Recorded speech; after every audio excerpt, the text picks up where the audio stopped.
What lessons do you take away from a season like this? Just motivation for next year. We have a lot to improve on. I look forward to things next year. How do you think Brad fared his first year? Yeah, Coach, he did the best he could do. He's had a lot of different rotations thrown at him. A lot of guys that played that didn't play. So for the most part, I think he did an excellent job. How would you describe the team this year? You guys had your struggles, but really fought every game. This is a good group to play with. A lot of young guys, a lot of guys that are still learning the game, want to study and be better. So, it's a great group of guys. Not a lot of guys that are knuckleheads or want to go against the grain. Everyone listens and continues to work hard. What's going to be your role? What's going to be your role with these guys during the summer? Show up. Show up and put the work in, and hopefully they'll follow.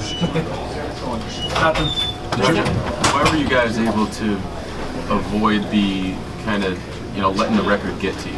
You guys just didn't seem to let that get to you all season long. You got to take it one game at a time. Each game counts.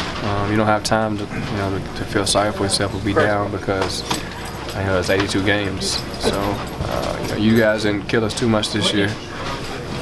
That always helps. And, like I said, we had a good group of guys, and Brad was positive from day one. How unique is it for an NBA team to be able to do that, though, to stay mentally strong, tight as a group, from start to finish during a tough year like this? It just shows the type of guys we have. And, it starts with Danny, it starts with Brad, and I think it continued down throughout the locker room, especially the amount of guys we've had. Some games we've addressed 14 guys. Other games we dressed 8, so they gave it all they got every night, and guys like Chris Badman, Chris Johnson were able to come on and help us and brighten their future. Some people would say that a first-year coach coming in from college is going to have it tough getting players to buy in, but he did get you guys to buy in. What is it about his system and his approach that translates to NBA players? I guess it's a positive outlook on things. He wants to win. He's a competitor. He puts the work in, and I think that's big in a coach. How do we watch the playoffs? You know the answer to that question. There's always a chance that you could get traded. Who knows? Do you want to be back here next year? Do you want to be? I've already answered that question. You've already answered it? Yeah, about a week late.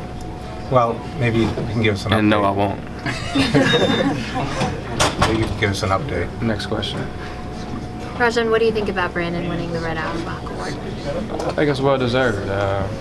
He's a great guy. He's a Class A guy. He's a great teammate. Very unselfish.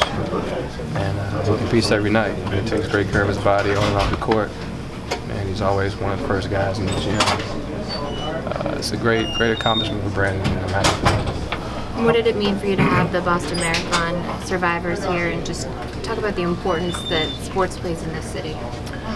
Well, pretty much everywhere you go, if you learn, as a Bostonian, sports means a lot to this city. All 4 sports are big here, and it's not just one team, one fan. It's a collective group of guys. The Red Sox, the Bruins, the Patriots, and ourselves. So we take very much pride in playing for this city. That was a special week. This is a special week for us.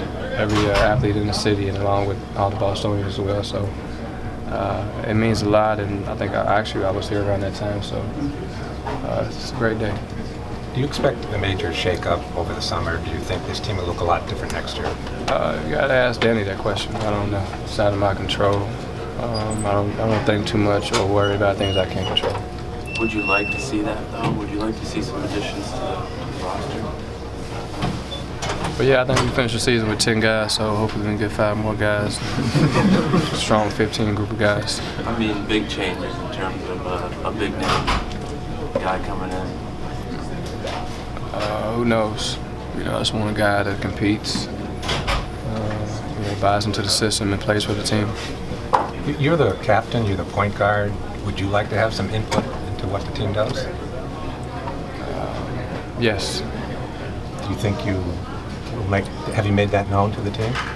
Yes. And are they open to that? Yes. How do you feel about Rondo? See you, Jeff. Y'all didn't get Jeff? How do you feel about that fact that they're willing to? How do you feel about that? That they're willing to let you have some input.